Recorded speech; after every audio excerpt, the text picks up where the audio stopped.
All right, What's we're up, good to go. brother? What's going on? We're good to What's go. We up? got RJ Reid with us, QB coach What's going on, man? extraordinaire. Coach Schumann's on his way. So we can We're, kind of we're, get we're started and live. go. We're live, Coach D. So I started up live already. Um, so Coach, it's great to have you on here. I'm gonna let Coach D start with you.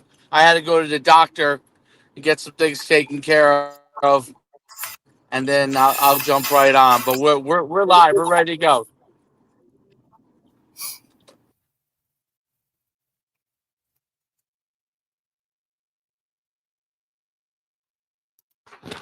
What's up, Coach? All right. What's going on, brother? How you been? All right? Not much. How you doing? Good, man. Good. I appreciate you coming on, dude. Really do. No problem. Been a long time coming. So, um, guys, I'm excited to have Coach RJ Reid with us today. He's done a lot of things. He's, really offensive guy. Kind of really on the cutting edge of with some stuff and whatnot. Runs a great thing that's really kind of expanded around here in the last couple of years, man. It's really awesome. So I'm excited to have you. Coach, do us a favor. Give us a little bit of your background, playing career, coaching career, kind of where you, how you kind of ended up where you are right now, just so our viewers kind of know what's going on. All right. I played at Manasquan High School. Played quarterback there. Won state championship my junior and senior year. After that, I went to the Merchant Marine Academy. I played there my freshman year. Tore my ACL last game of the regular season, so I ended up transferring out of there to Rutgers. I worked in the recruiting office while I was at Rutgers, and for a year after I graduated there, underneath Shiano and for Coach Flood's first year up there. After that, I was at Manasquan for 2 years, Middletown South for 6, Ocean for 6, and now this is my first year at Shore this past season. Coach, it's been a heck of a journey. Obviously, look, we all play and kind of transition out of that at some point. When did you really kind of know that coaching was going to be your thing? I'd probably say, 6th grade. I probably knew that's when I really wanted to get into coaching. I mean, my dad was my offense coordinator in high school. I grew up around that Manasquan program, so I was in the coaching office every day with Coach Kaboo all the time. I was at his house watching film with him and my dad since I was, 4 years old. So I grew up around just coaching football from day one. Right. Now, Manasquan High School, obviously, anybody that's from Jersey understands what Manasquan football is and the tradition that goes along with that. How have you really kind of taken some of those core values and things that you saw from, growing up around such a historically, prominent program? How have you taken some of those things and continued along the lines with your coaching? So, I mean, one of Coach Kaboo's biggest things was he was a big innovator. He liked to go. He was always up at colleges, clinics, trying to find the next thing, how he can make his program the most successful it can be. And he wasn't really stuck in his way. He was like, what's the best thing for the kids we have on the roster this year? So, I mean, my dad used to always tell me when he first started there, my dad started there in 91. They were an odd front defense. I mean, you never would think of Manasquan as being an odd front. They were 4-3 for the last however many years. But they were an odd front. That's what he knew. That's what he was from under Coach Wolf. And they went to Virginia. Virginia was having some issues with personnel, stuff like that. They were going to this new 4-3, kind of the Tampa 2 type of defense. And he was like, we have those same issues. We're playing bigger schools. We have those same types of issues that you're having. So he brought it back. They transitioned to that. And then offensively, I mean, you think of Manasquan always has that 21 personnel going to run power 30 times a game. But there's been years like my sophomore year, we were in, spread, we were in empty, we were in that type of stuff just because we weren't, great up front.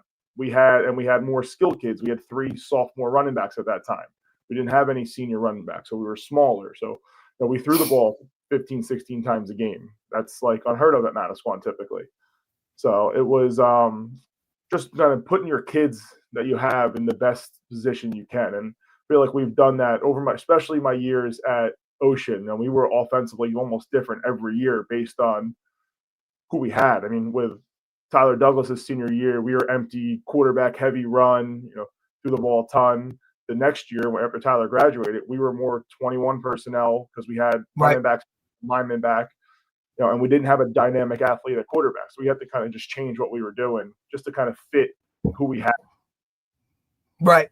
And I look at it now, right? Like you look at a lot of coaches and, it's crazy, right? For me, are you going to be, I think one of the first things you have to figure out as a head coach or as a coordinator or just a team philosophy in general is, are you going to be a system type team or are you going to be a player type team? And when I say player type team, that is, what do we have on this roster and how do we maximize that? Right? Do I have a quarterback that can chuck it 50 times a game and be good with it? Right? Do I have wideouts that can catch it? Do I have running backs? Do I have a bigger offensive line? Right? Or maybe I have a tight end. Right? And I think it's something now that coaches really kind of try to do, but there's still some guys that are kind of stuck in those ways of, hey, we are a wing T team. This is what we do. We are we're a split back veer type of team. And look, we've had coaches on here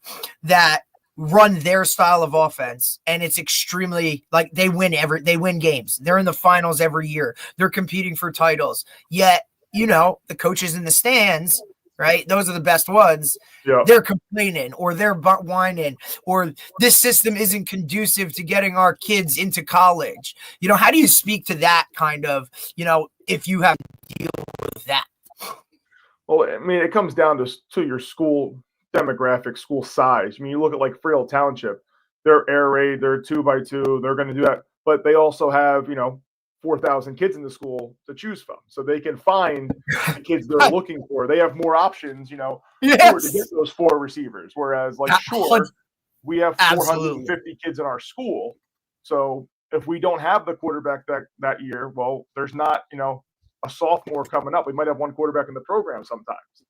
We might not have a running back. So you kind of have to adapt because sometimes the school necessitates it. And you have a school like Point Borough, like their kids from the day they start AYF, they're flexbone, triple option. This is what we do, and they do a great job of developing that mentality and what they expect out of those kids and what type of kids they need, from 5 years old. So it comes down. It can work both ways. You just have to be, fully committed to 100% what you're doing. 100%. And you can look at Point Borough. I mean, they have years where they have to do different things. There's years they play with a tight end because they have to. They don't have the dynamic athletes. There's other years they'll spread you out a little bit more because they have more dynamic athletes. So within the system, you're still going to have to cater to your personnel. It doesn't make sense if you're a system guy, you're going to be an air raid guy, you're going to be 4x4, 2x2, 4 receivers, 5 receivers. You don't have anyone that can catch. You're going to have to try to figure something out, or else you're going to win 2 games. Right. And I always reference back, like, look, I played at a Group 1 high school up north, Butler High School. We were run and shoot from the day we were in 6th grade and could be chucking that thing around. We were 4 wide. But I'll tell you what, my 3 years of varsity, 4 years varsity football, just because we were, 4 wide receivers, we did stuff different every single year, right? Whether it was, incorporate more of a speed option game this year, or maybe we're going to be, a jet sweep team this year, or maybe, our slot receivers are going to be more of an emphasis this year. Like we just always changed up. And I think that's kind of, how you see it, with coaches nowadays. We need to figure out what we have rosters on our roster. And I think the other part of it that's really important, as a public school coach, we can't really go and get guys that we need or whatever. We are dealt with. This is what it is. This is who we have on our roster. And we're going to we need to cater to them in terms of, look, I have this type of kid coming up, or I have this player coming up. Now it's more of a, how do we keep them, right? Because once they get successful, it's like, hey, how do we keep them here? And we got to, we got to recruit. The only thing we can really do is, recruit our building, get that basketball player that's not out, get him to come out because he fills that hole we have now as a junior. Absolutely. Maybe he can come play and fill that hole at receiver, or that baseball first baseman that never played football before. Maybe he can come play tight end for us, like stuff like that. Absolutely. We have to do Absolutely. Look, it's one of the first things when you get into a new building, right?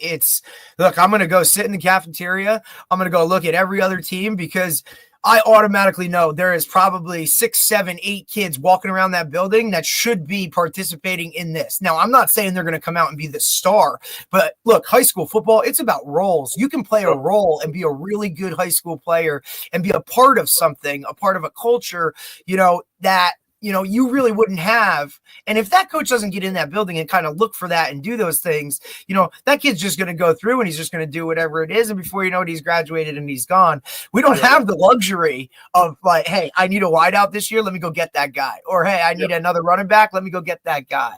We're working with what we have on our roster. And I think that's extremely important. Like, you got to recruit your building. Talk about a little bit about that, Coach, that transition that you guys, took part in this year, going from Ocean to Shore Regional. Yeah, so we went from Ocean spread, bringing a spread offense, more dynamic two-way option offense, going to a school that had been wing T for 35, 40 years. So the summer was a big transition for us. I mean, we had schools that wanted to play us week 0 and stuff like that. No, we were like, we would love to play week 0, just we're not going to be ready. Like, we need as much time as we can. I mean, it was a good 3-4 weeks in the summer to get the quarterback to stop taking the snap and turn his back to the line of scrimmage. Like, even in the gun, like, he was just naturally, from when he was little, was take the snap, seat the ball back to the line, and then distribute. That's it. So to get him into that mindset of, I got to take the snap with my eyes downfield and see things before it happens, was a huge, transition, a huge change for Josh this year. But he took it in stride. He ended up being a great player for us and doing some great things just because he was just a natural athlete. I mean, last year he played shortstop, center field for the baseball team. He just kind of figured it out at quarterback, but it took a long time to get transition out of that wing T into the spread stuff. And we actually ended up incorporating a lot of their wing T philosophies and some of their stuff into what we were doing. Like, the first thing we did was we installed, normally we're a inside zone, wide zone team first, and then we get into the gap scheme. We went right gap scheme because we knew they would be familiar with that. That's right. Where they've done that all before. They've run power and buck sweep before, so they know how to pull, do all that stuff. So let's get them comfortable in that, and then we'll go to more wide zone and more of the true spread offense run game. So, and then the kids like it. They actually, like, I don't know what they call it, one of their wing T plays they run, we actually incorporated that. We went empty, put both running backs as the wings, and did some two motion stuff, some fake, some of that wing T crisscross counter type stuff just out of empty. So we gave some stuff that they were familiar with, kind of help them with that transition. And it was nice having the biggest thing for us was having guys that were on staff. So previously we kept 4 guys that were on staff, 4 or 5 kids on staff last year. That we were like, hey, we're doing this, and they're like, hey guys, it's just this from last year. Huge in a transition year. Starting over here instead of starting in the backfield, stuff like that made that translation to them made it so much easier and so much quicker for them to pick things up. Right. Yeah. I mean, and look, and I think that just that whole, hey, we're doing it's this, guys, allows that sense of kind of calmness to come over the players themselves we have relate back. Yeah. Like, hey, we're going to be all right. This is what we're, hey, this is just this. Just touching a little bit, Dave, on the transition from Ocean to Shore. I listened as I was driving, so I listened. Oh, okay. You're good. Yeah. I was on. I just you don't want to see me driving from the doctor, so I had to go over there. I've had this crazy on my elbow burster sack it's on month 2 now. So everything they gave me did not get it to go away. So I had to go in there and get something different. Contributing to Big Pharma there. What was really interesting is I think, not just the coaching that you're doing and the background, which I didn't realize. I didn't realize that you were at Mid-South. That makes a little bit more of the connection how you and Ed Tanucci originally got together, right? Because you coached with him. and that you were at Rutgers with Flood and Shiana for a little bit, and it's a really varied background, right? That really kind of put you in touch with different things.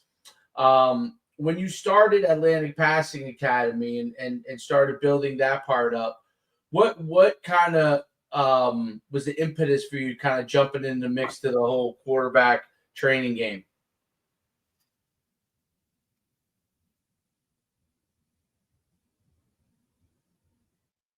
There we go. Sorry. Oh. That was my No, my you're good, internet, buddy. Yeah, good, yeah. bumps in and out there.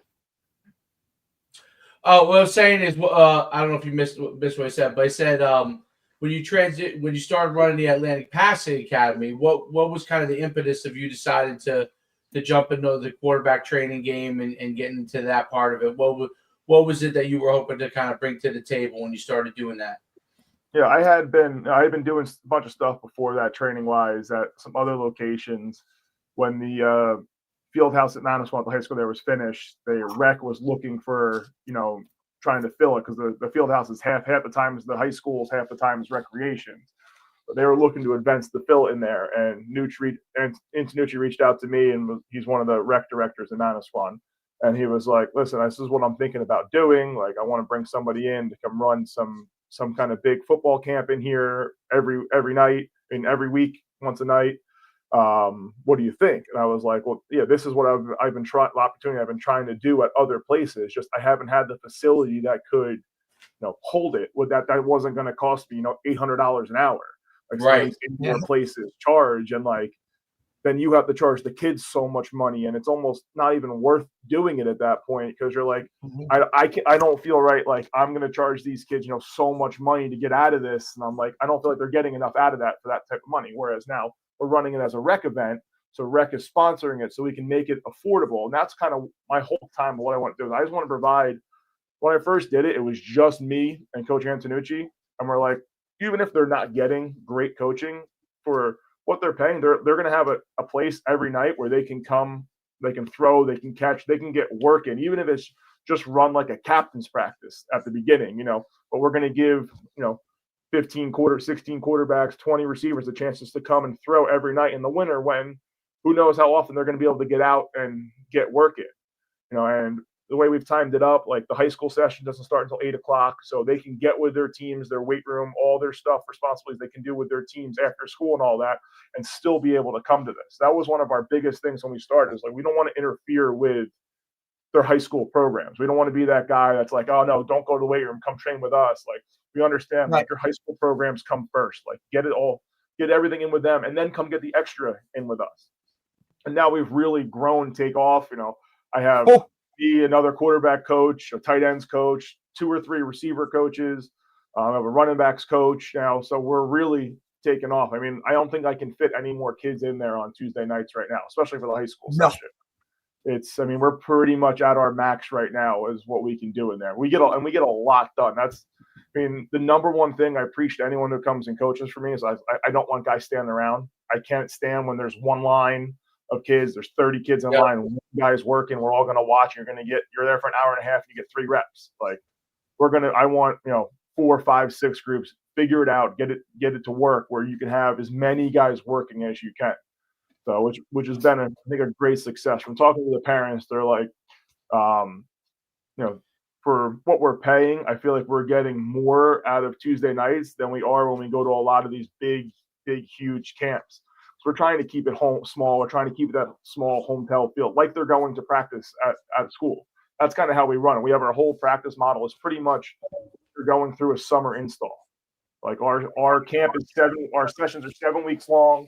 We start with, quick game, quick screen stuff, and we build all the way through to, like, this week we're working play action, footwork, play action routes, Y cross, that type of stuff. So we kind of slowly build and transition. Each week kind of builds upon each other, so that they're getting a full install of not necessarily their offense, but every week we do something that's some version is in every offense. Like, I have 2 quarterbacks that play at Point Beach. They're old school wing T. They don't pull guys. They're old school traditional wing T. So we have to translate everything. Like, no, we're running this route. It's really just this version of boot or waggle for you. do that footwork instead, because we know you're never going to be in the gun, going gun, 5-step drop, reading left to right. You just don't do it in your offense. So let's translate it so it's your style of offense, but you can also now learn, because you never know what's going to come next. In high school football, these coaches, I mean, every day they're like, I just can't do it anymore. I got to be home with my family. All of a sudden, you think you're going to be a wing T guy on your junior year. Coach steps down, got to go do something. You have a new coach come in, and you're spread. And you're like, I've only ever worked wing T footwork before. I have no idea what I'm doing now. So we kind of give them a base of a little bit of everything, so that they're comfortable no matter what situation they're put in. No doubt about it. What's your philosophy with quarterbacks, like as far as how you're developing them and trying to get them through each stage of their development? How do you look at that position and what do they need to be doing in each stage of their development?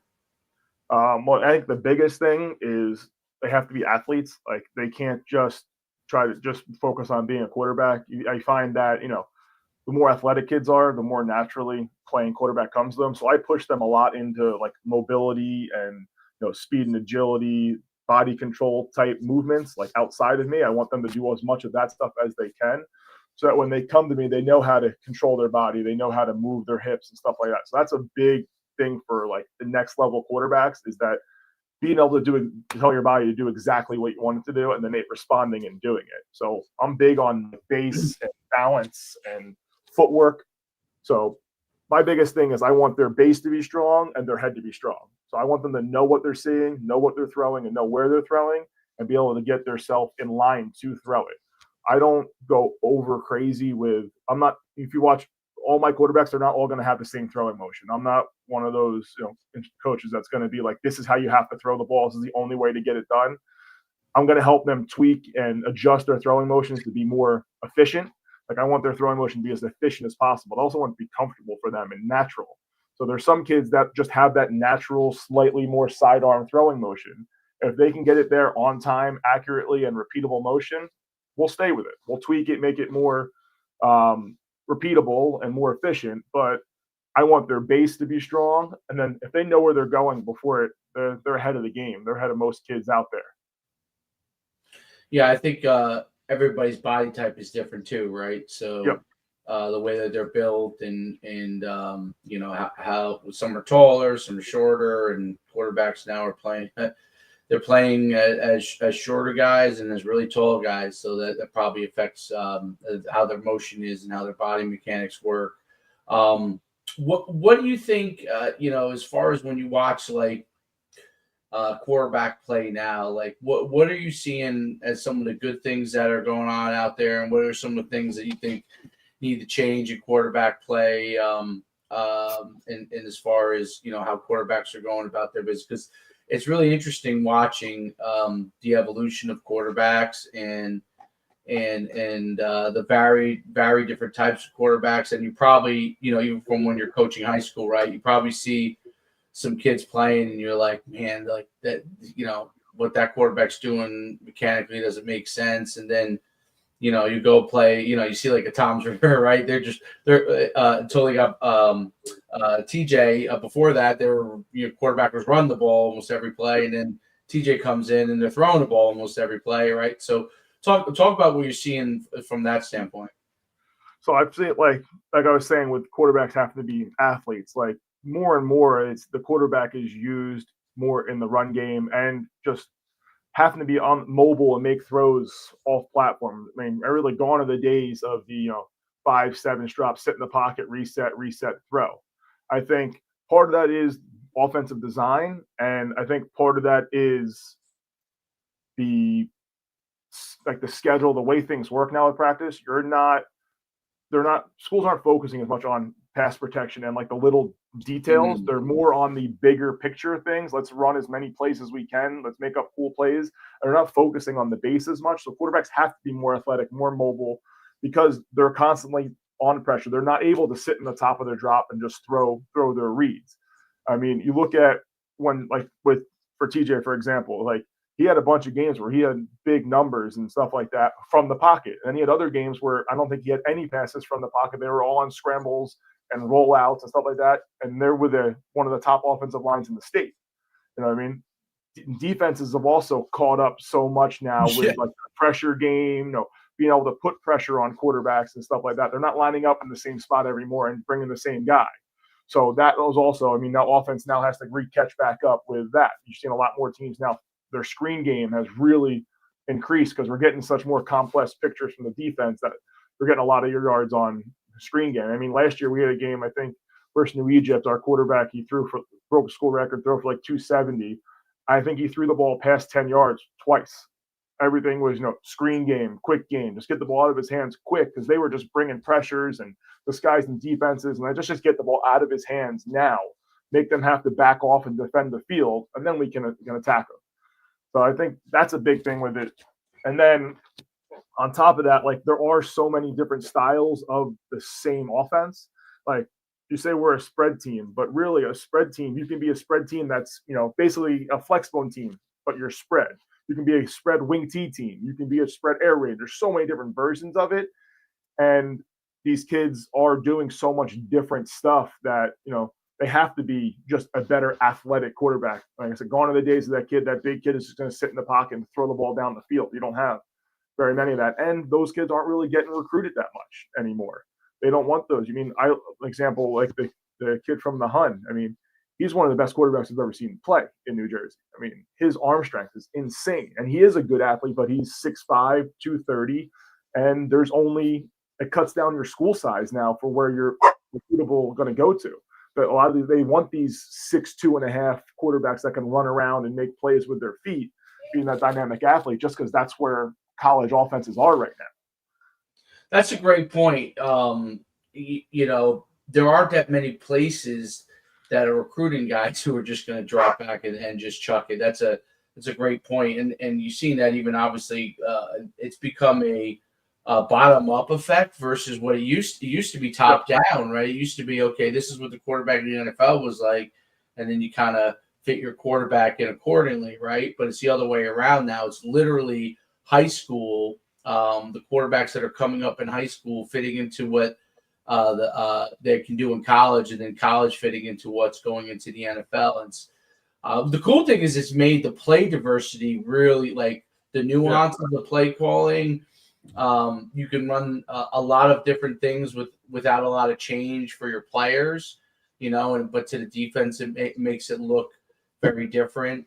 And I think your point on the defense is coming after that. They're always trying to get a +1, and that's that the quarterback can negate that obviously in the run game, because now with him having the ability to move or being able to take off and run, that negates that +1, because that's a big part of what defenses are trying to do. If I can get a +1 somewhere, matchup wise, and make that quarterback get a bind decision wise, it's 100%. And then getting rid of the ball, I think that's might be the most important thing of all for quarterbacks, because they all have varying different athletic ability. They all have to be an athlete now. But they have various different levels of what they can do in the running game or scrambling game. But getting rid of the ball quickly and accurately is so important, because the time you have has been cut down, and you don't know where the pressure is always coming from, right? So the ability to react and get rid of the ball quickly is such a big deal. Is that something that you really try to emphasize with the players, the ability to get that ball out? It sounds like you're doing that in your own game, obviously, as well. Yeah. So like we talk a lot about, finding our rhythm throw. Where are you going to go on rhythm? Where are you getting the ball to out on rhythm? And that should be a throw that's a weakness in the defense, a hole in the defense. So we talk about seeing the coverage, seeing where the weakness is, and that's going to be my rhythm throw. Like, at least for my guys, the way I train my guys is, we're not ever going to be like, we read everything high to low, or we read everything low to high. It's coverages are going to dictate, where you go with the ball. And the defense can't cover every zone in the field. Every defense has a weakness, just like every offensive play has a weakness to it. We're going to try to find that and get the ball out. And that might be, we're going to throw the weak side hitch, 17 times in a row until they do something different. And I feel like it's a hard thing to get high school kids to want to do. just keep taking those routes that are there. They want to just do something and throw the ball down the field, or just throw it to a different guy. Like it's hard to get those kids just to constantly just keep taking that steal 6 yards, steal 6 yards, steal 6 yards. Like it's free yards, take it. So you have a lot of kids. It's hard to teach that, and also you get, like you said, the coaches from the stands. They don't love it either. When you're throwing a 4-yard out route, for 4 or 5 yards, if we turn around and hand it off power for 4 or 5 yards, everyone will be screaming, clapping, great job. Yeah. If you throw the ball and get 4 yards, it's like, oh, let's throw the ball down the field. Why are we not taking shots? So it's hard to get those guys to understand that that's okay. And that's how you get guys that go 24 for 26 for 240 yards, because they're just taking all these checkdowns. A hitch, miss one tackle, that's a big play. It's great. That's a great point. The quarterbacks that can understand that and have the patience of just taking what's there over and over again are going to have a lot of success at the high school level. And then, at the college level and the pro level, that's what's going on. I mean, Tom Brady used to take that's all he did is take checkdowns. Yeah. So, I mean, literally. And then what happens is you start to collapse the defense down on it, and goes over the top for a 6 that looks like, how did that guy get so wide open, right? Andy Reid does that all day long with the Chiefs. Talk about the things that have changed cerebrally for quarterbacks, because I think that's there are some guys that, well, I'll use this. So everybody sees a John Gruden on Barstool, right? Yeah. And by the way, highly entertaining. I mean, it's very, very entertaining. But the old school call 9,000 things and tag 9,000 things, and everybody tags stuff and all.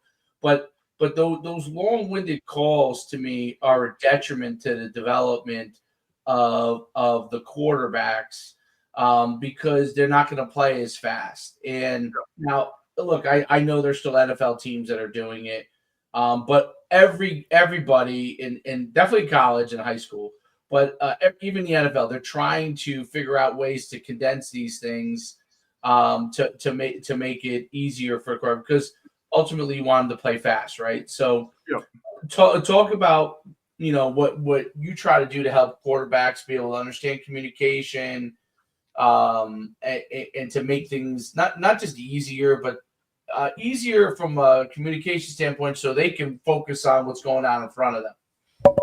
Yeah, so like we're the same way. We want to try to limit our stuff to like 3 words at max as our play calls. We do that a lot by how we call our plays in. We signal everything to the quarterback. Now the quarterback will come to us, hey, you can just our players pretty much dictate how we call plays. Like, what makes sense for you? How can I call this so you'll understand what we're doing?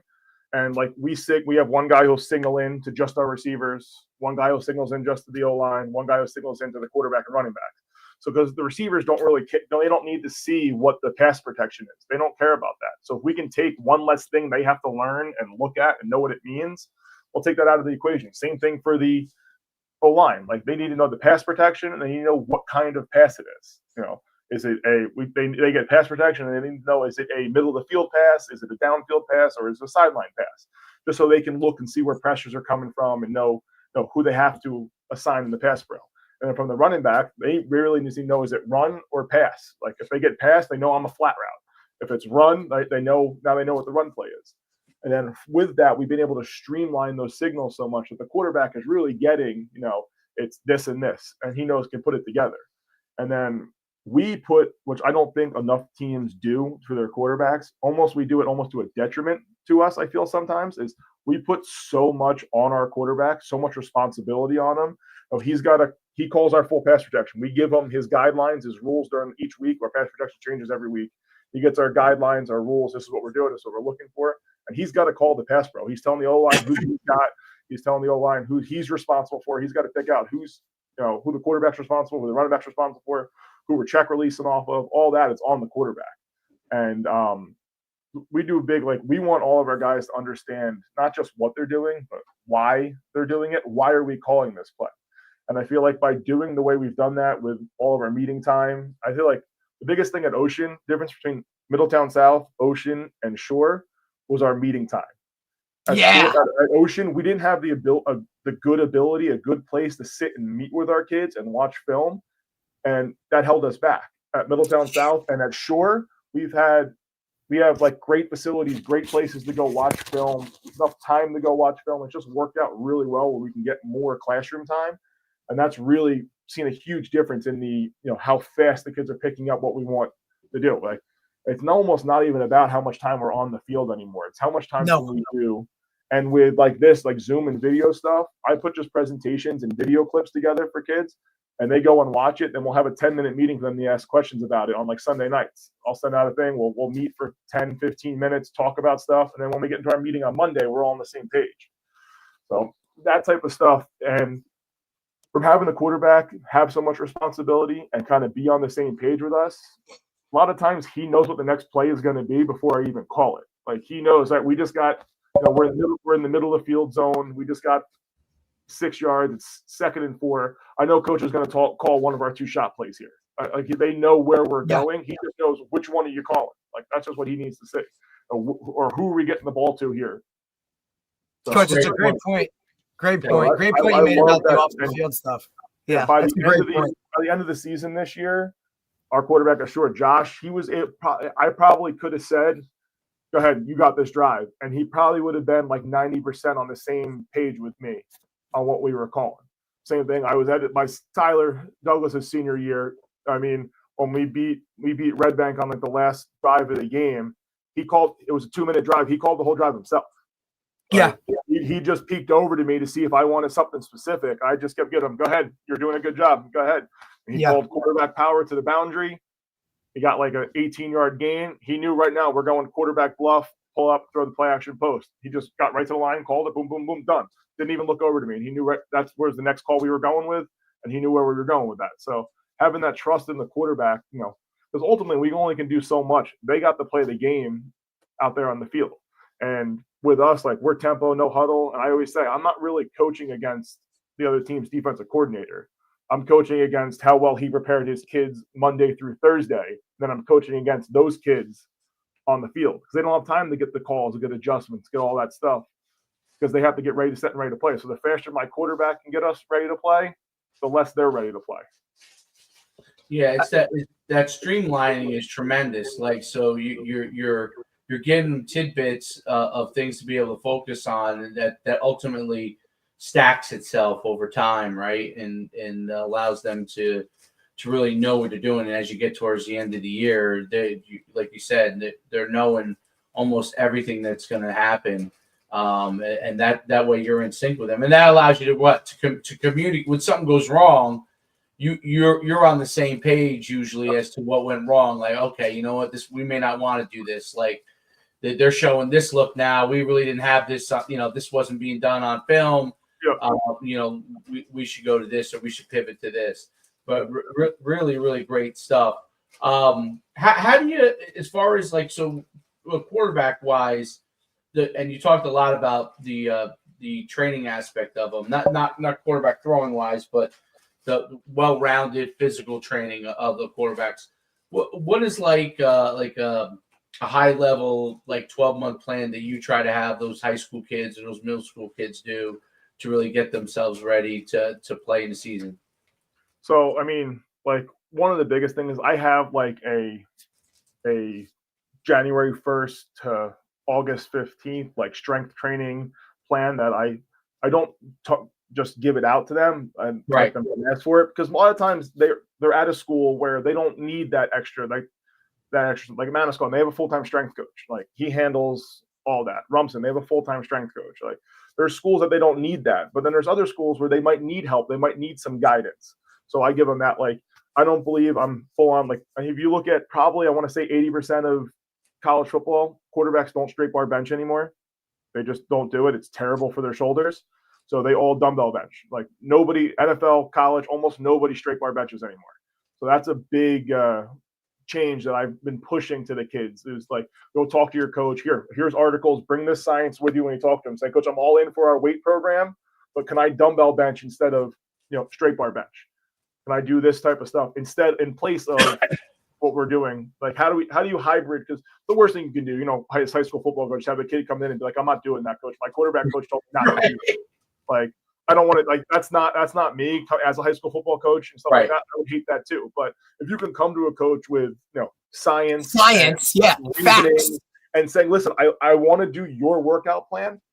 Can we tweak it like this so it's just this, coach, just this? I feel like it better suits me as my position.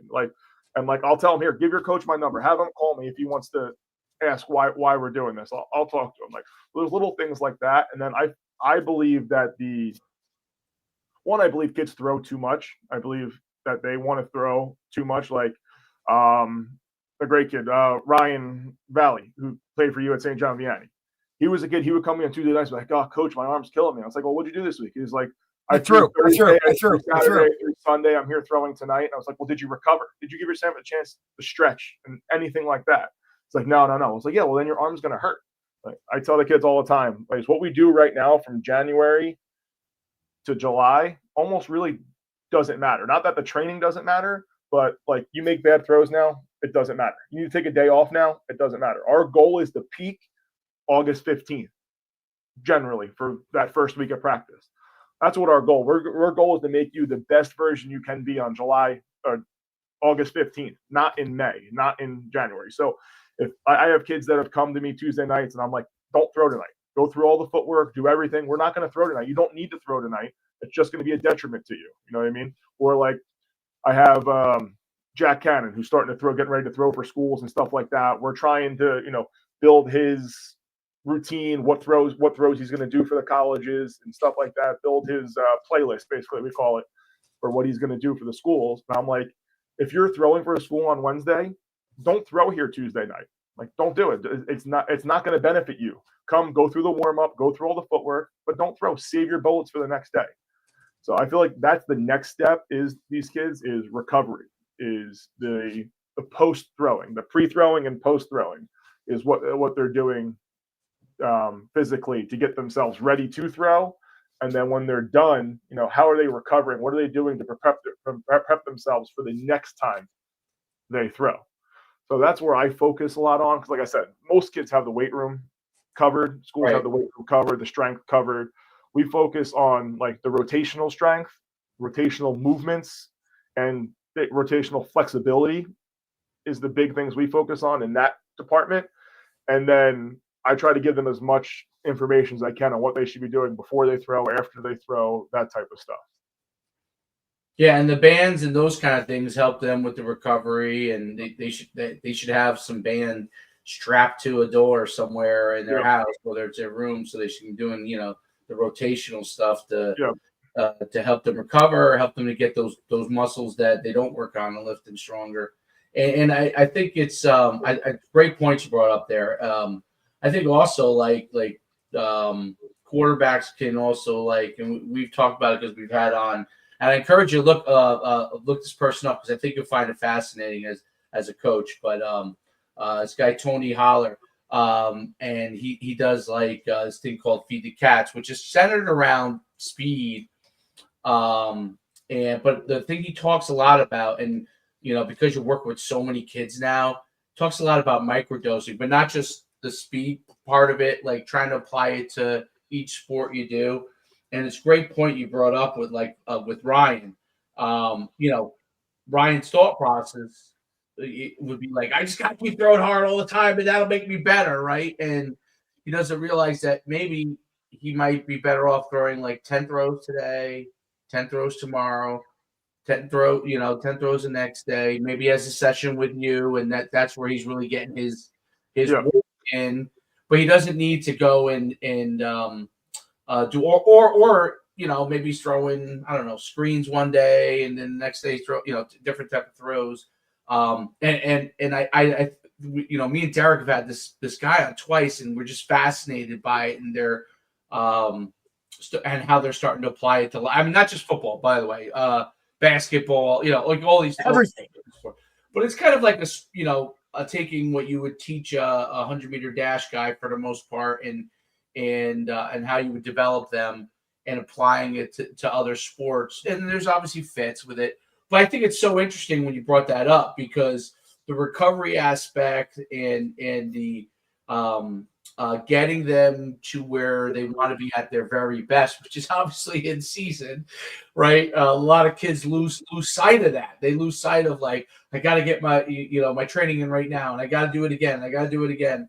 And there's a place, especially when they start to go to camps, which gets crazy, right? Like you can't just go to a camp every single day and expect your arm to be like, like especially the way quarterback recruiting is these days. Like I tell my guys, if you're going to throw for schools in the spring, you're better off not throwing than not throwing your best. Like if you're going to go out and you don't feel great, don't throw that. One shot. Don't, because if they don't like what they see on day one, they're never coming back. Great point. Like I saw that with going through the recruiting process with Tyler. Like we saw, like he had schools that come in and he didn't have a great day for them, and they were mid-level FCS schools, and they're like, oh, we're out. He threw 2 days later for like Michigan State, and Michigan State's in, and we're like, this just doesn't make sense. Why? But like they can't miss at the next level. Like they can't miss anymore on quarterbacks the way the transfer portal is. Talking to the guys at Monmouth, and he said it perfectly. It's like we have 3 cycles with a kid in the building. And after that 3rd cycle, he's either playing too well for us and he's transferring, or he's not playing enough and he's transferring. So if we bring a kid in that, isn't going to play for us in those cycles and is going to transfer out, we could have just taken a running back instead. Right. We can't miss on a kid. Like we can't take a quarterback who's not going to transfer out because he's playing too well. Like that's our goal now, is to get those kids who are going to come play for us for 2 or 3 years. They're playing so well that they're going to go try to play at the next level. But so they can't, like I said, they can't miss on kids. So if they see a kid throw and he had a bad day, well, it's like, all right, well, maybe next time he has a good day, but how many bad days is he going to have for us? And you can't risk that. So if you don't feel like you're going to perform your best for schools, you're better off not throwing. They'll come back and see you throw. But once they see you throw, that's their impression of you. So I tell all these kids that go to all these camps, like, you better throw well. Like you're going to 4 camps this week. By camp 4, how well are you going to throw? Exactly. Like you're better off pushing that and saying, hey, coach, can I come, in July instead of June and throw for you? So it's a very strategic, and the recruiting game for quarterbacks is different than every other position.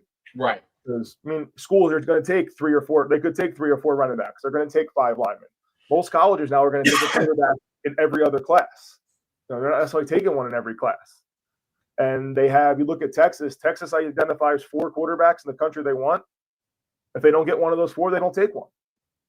They're like, we're not taking the 7th best quarterback we like just because we need to take a quarterback this year. We'll go get a portal kid to go fill that hole for that kid's senior year. Or if we need a backup down the road, we'll get a portal kid to fill that hole. But the high school kids are like, if they're not one of our top 3 or 4, we don't even talk to them, because there's no point in recruiting them because they can't play at this level.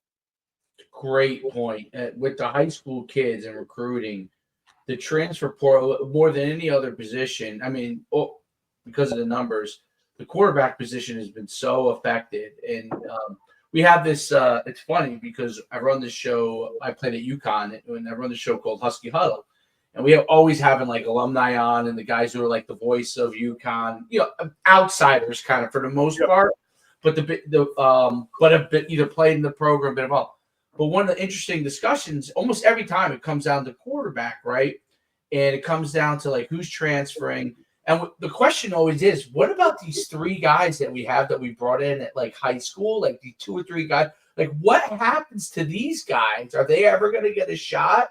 Because we'll bring in a guy and then, now they're paying that guy, right? Everybody's paying that guy they bring in. And in UConn's case, we actually had the quarterback that actually ended up being the better guy this year was the transfer from Maine, who we didn't pay at all. Yeah. And so and then there's still these high school kids that are back there. What do you like beyond the throwing part, which makes 100% sense? What do you advise like high school quarterbacks? I'm sure they're coming to you and they're all like, quarterback parents, quarterbacks themselves, they're always in a panic mode from respect from recruiting standpoint, no matter how good they are, even the best ones, right? So what do you kind of try to advise them within that process for those guys? I tell them the biggest thing is, number one, use your athletic ability to go to the best possible school you can go to. That's for 90% of the quarterbacks I talk to. He's like, how can you use your athletic ability here to go to a better school that you couldn't get into without it? Use that first. That's your first number one goal. You can, like Jack Cannon, like he has all these Ivy League offers. Like you're good. Like if you don't get those higher level, whatever that you're looking for, going to UPenn and playing for 4 years, graduating from UPenn, there's nothing better than that. Like, or going to play at Princeton. Like that's a great option to have. So like your grades and go to that school that you can get into. And on the next point, go to a school that you're going to play early. Don't go to that stretch school that came in late, that bigger school to offer you. Go to a school that you're going to play as a redshirt freshman, because you're going to go. You have the way the portal is now. Use the portal to your advantage. Also, don't go to that tough school that's going to look to replace you in the portal. Go to a school, play well for 2 years, and then be that kid that's going to that school to replace someone in the portal. Like, don't always look at the portal as a detriment and a bad thing. Like, if you're a good player, you're going to find a place to go play. Go play. It might not be your goal number one offer out of high school, but really, ultimately, where does it matter? Where do you graduate from? Where do you finish at? Where do you end up playing the big plays in your career? That might not be to your junior and senior year, but you got to play, get to throw 450 passes at Wagner over 2 years. And then all of a sudden, now you're playing at Monmouth in the starter for 2 years, just like the Robertson, the kid they have now. He went to Maine, played well up at Maine, and now he's killing it at Monmouth. Like, so use the portal to your advantage. Don't think of it as a bad thing because you're not getting these offers, because there's going to be years where those big school, even though you might be a big school kid, you're not getting those big school, they're just not there. They're not available. Go to a lower school. It doesn't hurt you to go to a lower school then transfer. Just use the portal to your advantage. I think that's the way most big schools now are going to recruit. And I can see it like down the road starting to be like Major League Baseball. Like, use Rutgers and Monmouth just as an example. Rutgers being like, you know what? We really like this kid. We don't really have a spot for him. Here, Monmouth, take this kid. Let him come play for you, start for you. He's a 5-star kid. Come start for you for 2 years. Then we'll come back and take him after that. Yeah. And from Monmouth, it's going to be like a farm system situation, right? Like a AAA, AA type thing. Yeah, Rutgers is going to push a kid to us in state that we would have no business getting. But he wants to play for Rutgers in 2 years. But Rutgers also wants him to play and not just sit. So Monmouth's like, all right, we have 2 years to try to convince this kid to stay. Worst case is he's a 5-star kid, plays really well for us, and then goes to Rutgers, and they give us another one. Right? So I can envision that in the next decade or so. Things like that happening, where bigger and smaller schools that aren't competing on the same level with each other, but are local to each other, getting together and doing that, because like ultimately you want your kids to play, especially quarterbacks. The more game reps they have, the better they are going to be when they come play for you. That kid that's going to sit in your program for 3 years and play in the fourth quarter of some blowout paid games, it doesn't really help him. Whereas if he's going to go throw 500 balls for Monmouth, and play in the playoffs there, and then come, well, now you have 2 whole seasons of him game tape that you can now correct him from and make him better.